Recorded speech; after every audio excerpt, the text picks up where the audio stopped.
You are not the only people who will always be receiving attention. There's some kind of dominancy that comes with certain people that what nonsense is that. Kofi Oduro. Asafu Kofi Oduro. Kofi. Kameya kwese every Sunday biano. Ochiratem didie. Ewa wa sorry. Every blessed day. Ochiratem didie.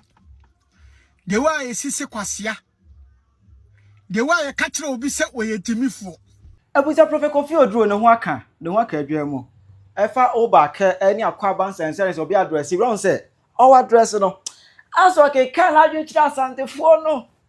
Asantehene say dey be Kofi Oduro asem no. Na eye wo pim yakuti a anase na wo address obaka na Asantehene issue wo address dey say anyo mu de edu obaka komo adwe akire Kofi Oduro in fact o mo be di na djuma o ma be reply no.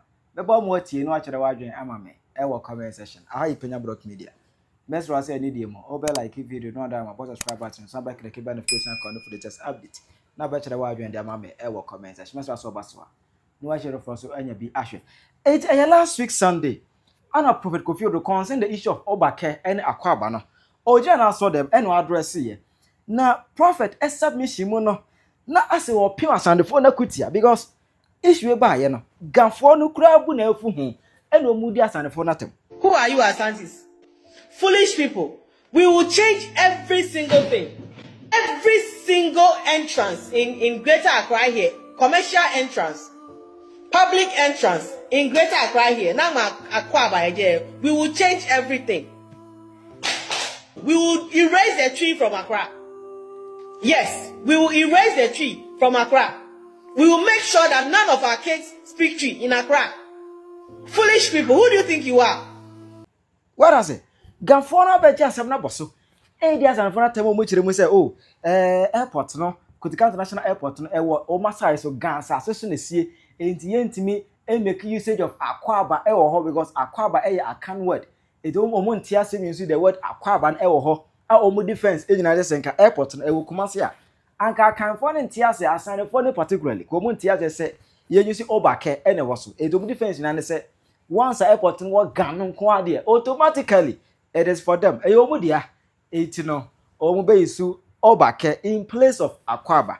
Oma sem nyina ne media na so mo beja boso. Di Asantehene no kura atem any ade. Kofi Oduro obe address no. I say obe take his side.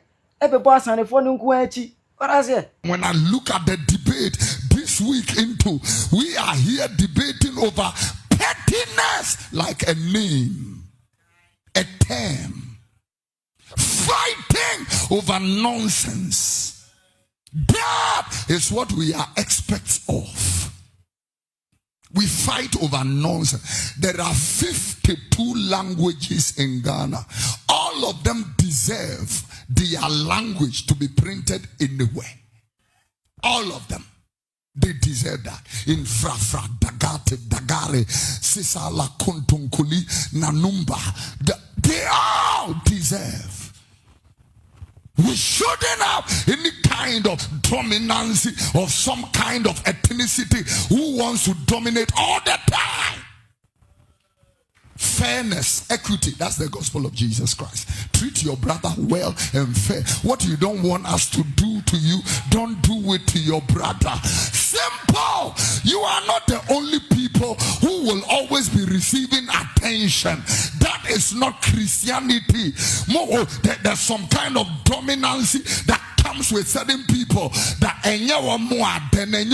what nonsense is that. Everybody deserves that attention also. It's sometimes interesting, you know, what the Bema Kurabe fears so the papa. First question, offering inside, mommy, offering inside, come on, offering inside. We have not told you our history. When I married a Quail boy, married a Krobo girl for 4 years, we had what we had never seen before. The the problems they gave us, you will not believe. Aden waware Kroboni. Ensewunu, oname no kotena. Fanse wunu gina, oname no kotena. One day I stood here and I said, Obia umpekurobuni, don't come back. Is here Biao? You are bringing your nonsense pettiness to the house of God. You bring it to the house of God. And we are purporting useless stigmatization and stereotypization against innocent people. Adenya oya igbeni aden oya nkreni aden oya kuntunkulini ofri sirim ofri hen. Stop it! Ofri hen.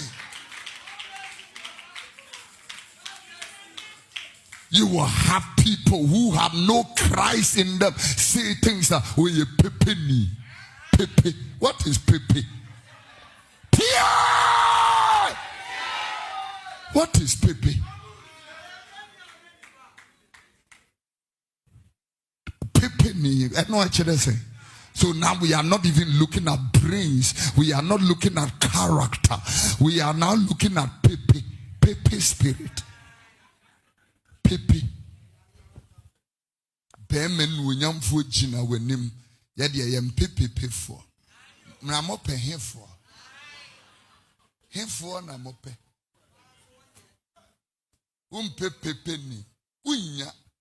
Historically, certain tribes had to go and marry from another tribe to have certain stature and certain form and structure of people. Tells me that everybody needs somebody. Everybody needs somebody. Now let me bring it to the main message and the core message and push it this way.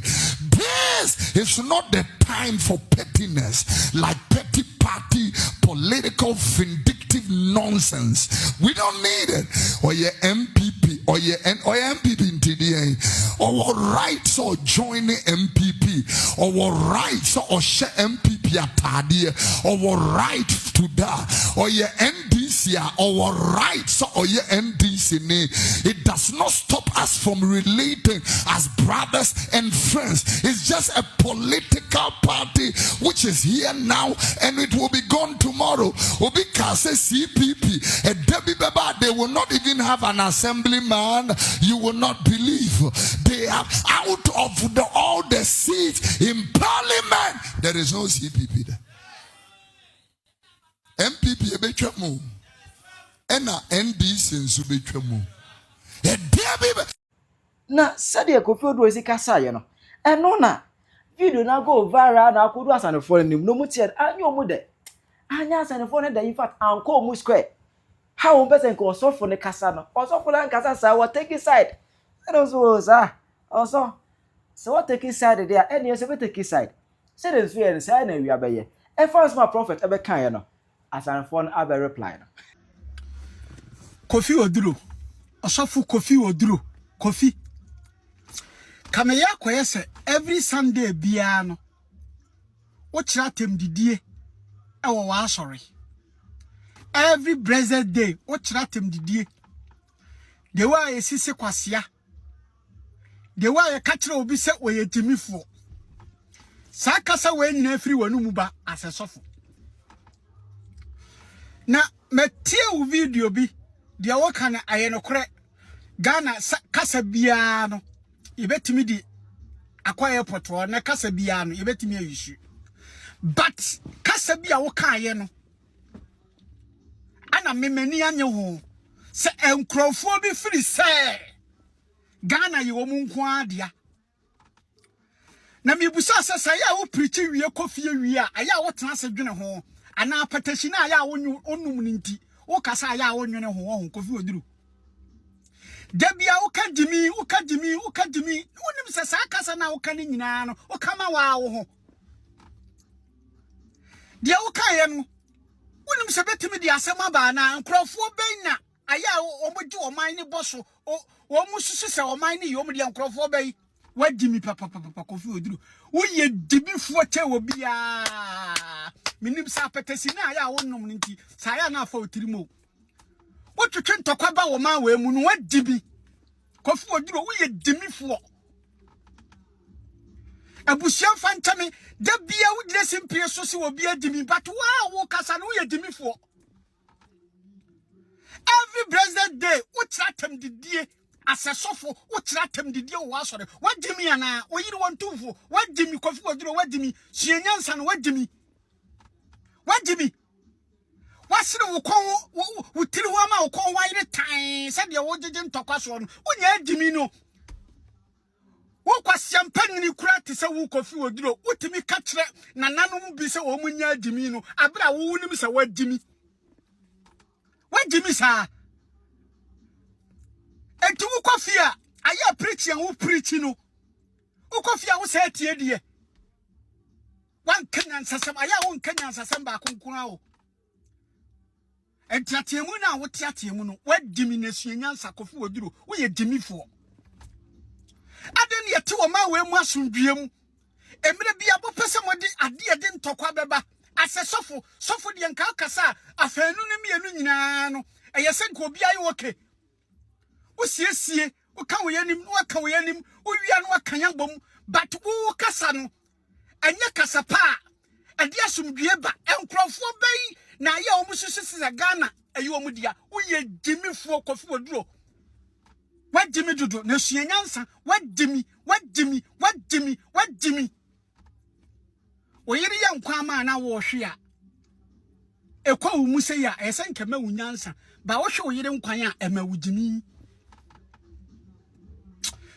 wo midi wachi ya o ahwe akasa ameka no enye papa ba mi wo bubu se wo yesofo etu wo mo asori de mayo mbot aya nsam no mo ka no mo ti akanfo wo mo eso akanfo de bu mo nsam mama because of the other show mo ntimti wadimi tribalism na oye na wa asori no Kofi Oduro wadimi Kofi Oduro wo ye dimifo le suenyansa ja petashinum ne je dimi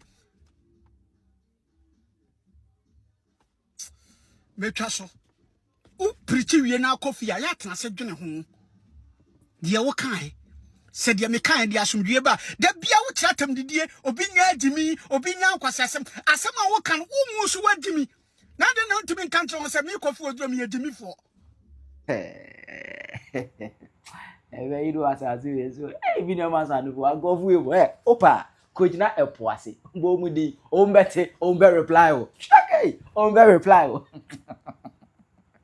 na ever tem didi a emayi be di asanefo atem no what I say so ombe pepa gankas ombe pepa akan kasa ye twi kasa no ombe rezi afri akra na nye obi asem mo na mudi mukuro enfa ye ho what I say bo enye yasem mo na mode mo ho obi azuma mo enye masem bo pa akra mo nga say eyi akra eye no twi ho enye yasem mo amasem wa but ever tem didi obi di asanefo no wo no eno ana asanefo mi so abere pla emayi. Who are you, Ashantis? Foolish people. Who are you, Ashantis? Foolish people. What Jimmy Dodo? Me sorry, but now me was very great respect. I did my guns. Papa. Until Jimmy way I'm about that idea. No, who say Asantefo ye foolish people? Why dreaming ye juma? Why dreaming and ye juma? She be Asantefo te e won kan asase so. Now compared to baby a who gang crofo typical guns and it. Masitinem ete se nentwi boom wo bebi ya gada nentwi bebree monne na moti bi ho monne e wo roba mu e wo modan mu na makobue mpoma na mato ato mo mpoma echi emu ebi say wo be friend Ashantis ye eye foolish peoples adan ye ni mu compare bebi a rare guns na nkran fanka sanka no choko eye number 1 Jamestown e ka ho compare honum na fa kohwe bebi a Asantefo no eti Asantefo na bebu emani won kran uni ma be ka kire wo pen Jimmy you will change everything radio stations ahorowa TV stations ahorowa won kran ho nyina na wo kan twi no e Asantefo de nti ano so be de afa ho Jimmy listen upway and I say social media by no and ya may who say ampa yani nipa na etiba yani nipa mu mwa ibi na eti baby mokasa na ekyere uye den na ga kasa krampo de ufi ga hwe ga entra poku ase kura nu o poku ase ga kasa na enu enti se wo bai kase wo fight ama ga kasa anase wo fight se ya nkatwi we nyansa kra wo mu ne ne we nyansa wo mu se wo bai kase wo fight twi ye wo friend den nkan asase so na ne ne we eye jimi anase ye nyansa ohoku biara o tin kan asase so esua twi onsua ga ohoku bebi ofi biara o be bankran o tin kan asase so no osua twi onsua ga mo jimi dodo mutumi kasama nipa tietia na obisa ne ho senti nipa na rekase ya na saboa na rekase ababa wo kasa sabri wudem sukuta ebi a wachechira hyehyɛ won paase wumu kase tan munni egware ewo mo afie munni toilet ewo mo afie mo dan ehai ema mo de da mo de dan haya Asantefo na mapa won che na mo de da won porch so enu mu nyina ye se mo ba bonche na mo be kasa wo ho no wegya wanu ato wo na jimi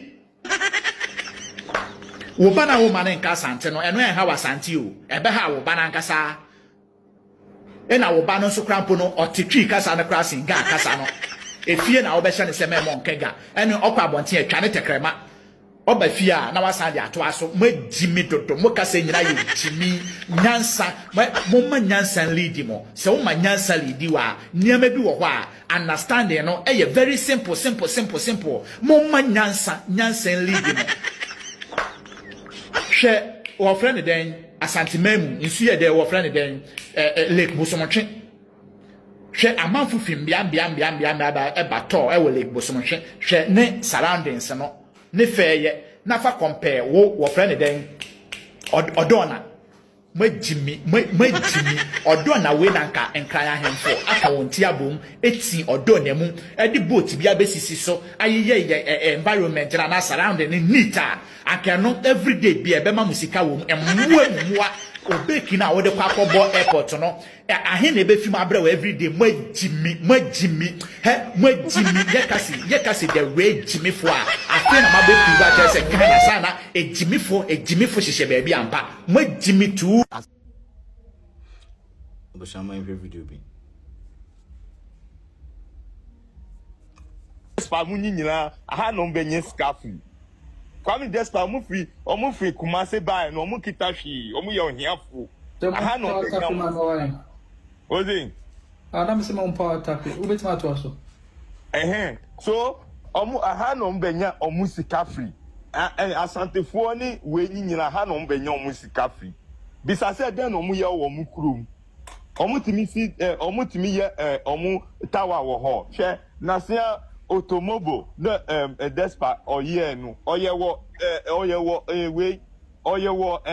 inkrasase no ye inkrasase no ba bie no Otumfuo na invite Otumfuo abai she say one can ye inkrasase but want me can say me invite incline we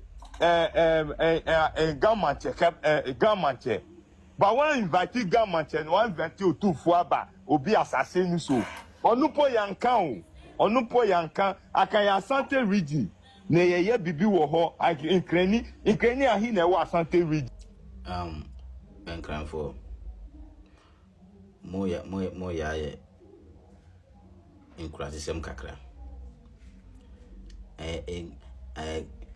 despite no onu na obi asase so osi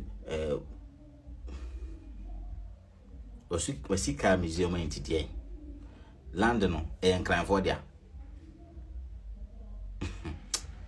land na akra mo tete to ganfo enkran fo nyam tete to no muni be bia land na yo mo dia on but for bag na mo kasa ene kene kakada why land no Kwapem for dia to be criminal. I remember say you were my own dia ho and cransa and cranfo be any ho asase mon cranfo ni nyina be no asase bu krimi ade ye dia so mon transu bi no Kwapem for dia ma so mon transu bi no mo be crimu na yabo unim history about TikTok life na wo blage ba ko nso mebe kasa asantefo ekobe be so mbusua ho kasa ne nhwa kasa ne nya dem ko nyankopon nim de ne nyansam no nimdie ehwe bia kasa mu. That's the first thing. Knowledge and wisdom ehwe kasa mu. Ntino wo culture no wo kra mu ye negative point hwan yo. Until you want to claim land will be claim we refuse say land belongs to Akwaaba. My next video. Yenuanum kranfo no mesre se ewura no kasa no beji na no asiye tansenye ne nkuto no kasa bisa ukọ santimema na anloga yenuanum anwonafo ana igbefo to Kofanti New Town yenuanum fantefo etete ho fa ko a menhia wo asawaso wo etiefo mbeka ya wode Accra Sports Stadium idin reto ohiri jan saara na moye eyen kranfo na munim say ohiri jan yokrani o friend Asantini enti mo samo mpene kopem say chiri hu say ohiri jan fie kuapem no ye Asantini sana muyedin abontin don hene for kuapem one Kwame Sefa kasa wo Peace FM so no se Kwame mbisa okanani a wanyin pa se akuapemfo ene nkranfo hye neda esinne yentimi enyo okanani bia ntimi ankyere se akuapem hye ene okankran hye edha and say Royals in Greater Accra region on the 23rd of July 1982. Before 1982, na Nkranyina ye Eastern region, Eurano Kansa Kasan Biana Samana Wonye. Greater Accra region was created out of Eastern region in 1982. Oshe Ankwando Bru, Ama Samanim Yinaya Kwasasia. Ekwa Benyanum ni Ade, Medina Numba Yinara. Nisan Sen Cranful, and Equapem Fono, Asatana Satanapa, Equapem Fono Wagon Papa Man, Cranfunti.